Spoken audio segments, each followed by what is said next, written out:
you, Canadian Space Agency and participants. Station, we are now resuming operational audio communications.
Hey, you're watching NASA TV, on the air and online every day, on this planet and beyond.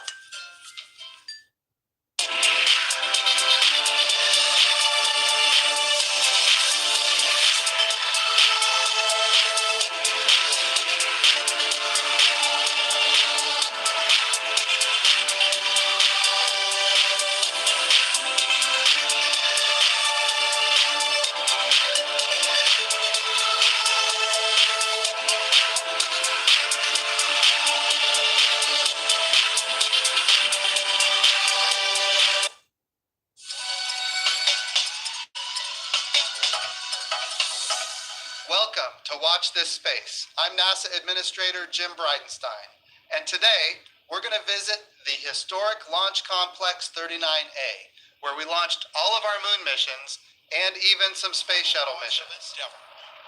Today we have a very special guest, Elon Musk, the CEO of SpaceX. We are at the Kennedy Space Center at Launch Complex 39A, which is a very historic, I would say, not just launch complex, but a very historic monument for our country. From this launch complex, we launched all of our missions to the moon. We also launched space shuttles, and we have a really exciting event that's happening tonight, which is the reason why we're here, which is tonight we're going to launch with what we call Demo 1, which is a mission to the International Space Station with Crew Dragon.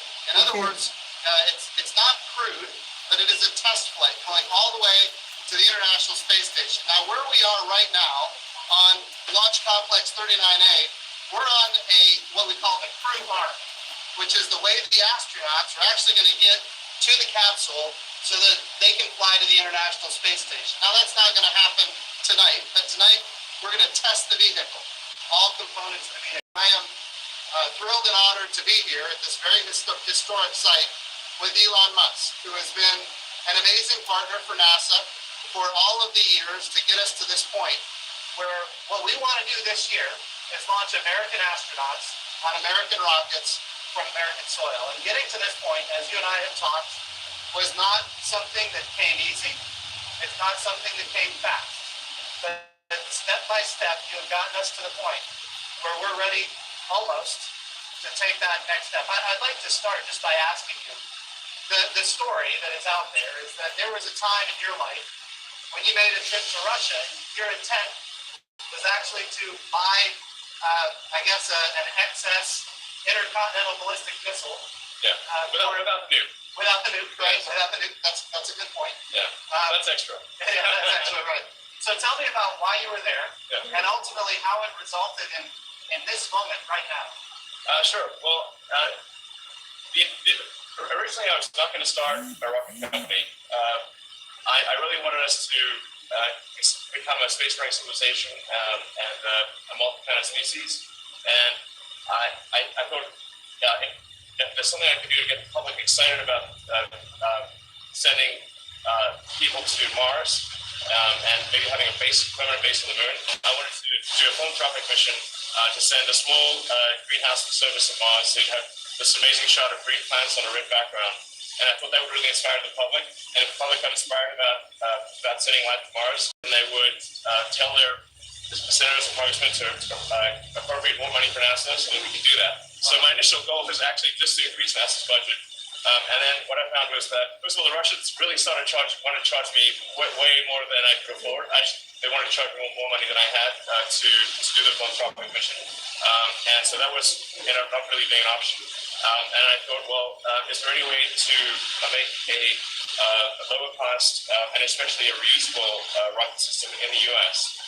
And so I read every book I possibly could on rocket engineering and decided to try giving it a go. Essentially to give NASA more options, more sort of technology, like more technology horses in the stable, essentially, to use in order to get humanity into space and become a multi-planet species. And you started with a much smaller rocket, a Falcon 1. And was your goal at that point, when you started with Falcon 1, to get to the point where we had 9 engines for Falcon 9? Was that your goal at that time? When I started SpaceX, I only thought there was maybe a 10% chance of getting Falcon 1 to orbit. I did not at all think that this would happen. So this is for sure a dream come true. But I literally at the time I didn't know anything about rockets, and I've been the chief engineer of SpaceX since day one. And I don't really know anything about rockets, which is why the first 3 rockets failed. Right. And then so the first 3 Falcon 1s for SpaceX were failures. Yes. And then tell me about the fourth one. The fourth one. So I actually only had enough money for 3 flights. So I had no more money left, and we managed to the team sort of rallied, and we managed to put together enough spare parts to do a 4th launch, and that 4th launch was successful. So what would have happened if it wasn't successful? SpaceX would have died. So we would not be here right now at this moment getting ready to launch Crew Dragon to the International System. Wow. So that's an amazing story of taking a risk and actually coming out on top and enabling not just you and SpaceX, but enabling the United States of America to come to this very critical point in American history.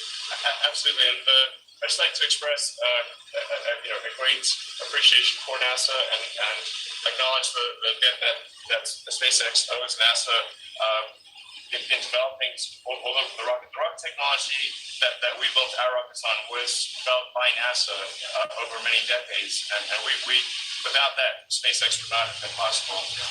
And shortly after our first success, NASA gave us a critical contract to resupply the space station with cargo, and that was also fundamental to SpaceX's success.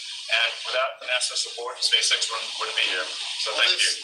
Well, it was long before my time, but I'd like to thank NASA. Yeah, thank you. Thank the United States of America for supporting this really amazing opportunity. Well, we have now learned the events surrounding Elon Musk's decision to start SpaceX. Okay. Let's meet some of the astronauts that will be launching on Commercial Crew. Yes. But that was in 2001 when all of that kind of started materializing and we started having these thoughts. I wanted to ask Victor, who's going to be one of our pilots of these different vehicles. 2001.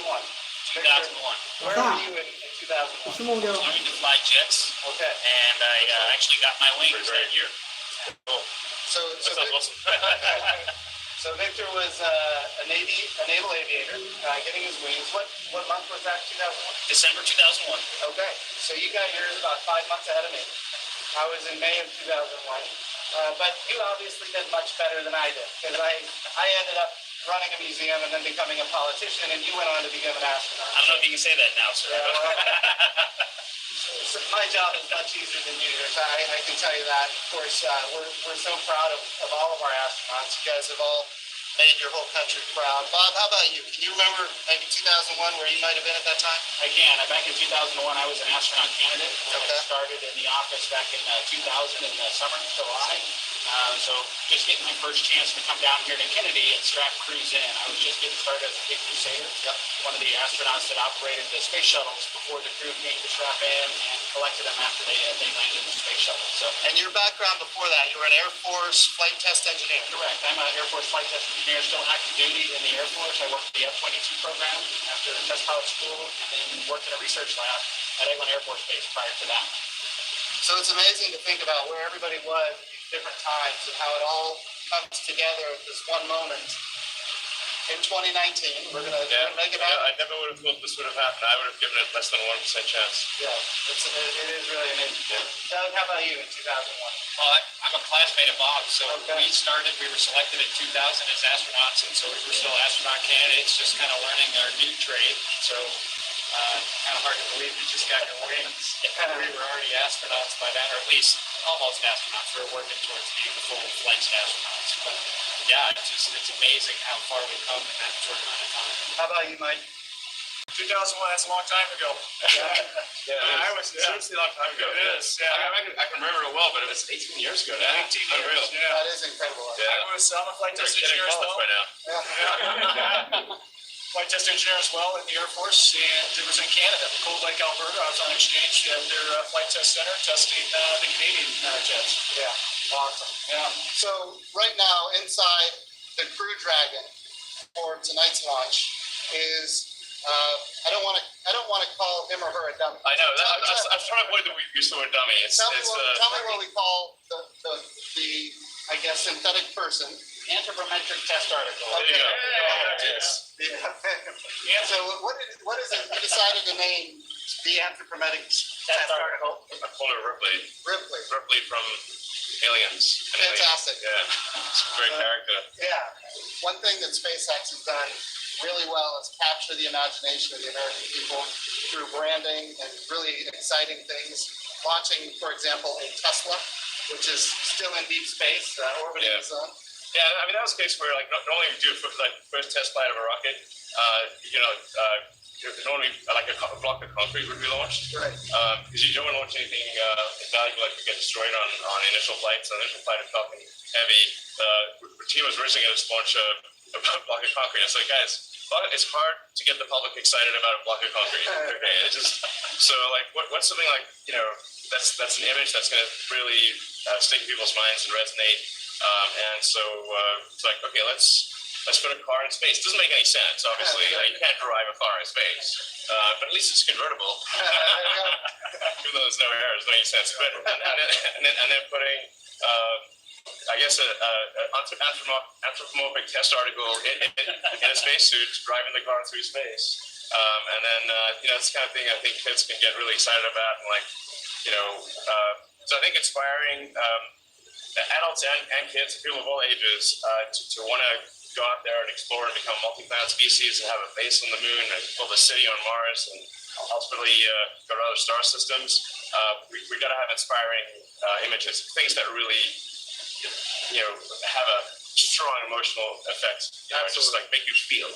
So Doug, tell me, tonight's test flight, what are some of the things that we're going to be looking for? What are, as somebody who's going to be on this, the crew flight, what are some of the things you're going to be looking for? It's just kind of an end-to-end test for the system. So we just want to see the teams work through all the way through the launch, NASA, then we've got to get the vehicle activated in orbit, then work our way through a rendezvous. And then we're trying to get out to Hawthorne actually to see the docking out there as well. And so obviously just seeing how the teams all work together and make this mission, successful, and then all the way through to the splashdown. So I think we're just trying really hard just to see every bit of the system of space. So I like what you said, the words end to end. So all of the systems and all of the subsystems, they've all been tested over and over again. I mean, so a lot of testing. Yeah. And I mean, this has really been a joint effort with NASA. The spacecraft would not be nearly as good as it is without the input from NASA. There's been a lot of NASA help here, and thank you for that. Well, we're very grateful for what you're doing, helping us launch American astronauts from American soil once again. And of course, these gentlemen here are the beneficiaries of that. And I can only express the best that I can how proud all of America is with who you are and what you've done and what you represent. The entire world is going to see us launching again to the International Space Station. And this time when we do it, it's different. In fact, NASA is a customer. And as a customer, we become one of many that will be using this crew vehicle if all goes according to plan, and we'll have a robust commercial marketplace for spaceflight. And that commercial marketplace could be sovereign countries. It could be individuals that want to go maybe on vacation to space, which I know sounds crazy, but I'll tell you, if you know this, those folks are out there, and there's a lot of folks that are ready to do it. Of course, they have the same dreams and ambitions that all of you had when you were coming up. So it's an exciting time. I think this is a good step. It really is getting people back in orbit. Yeah.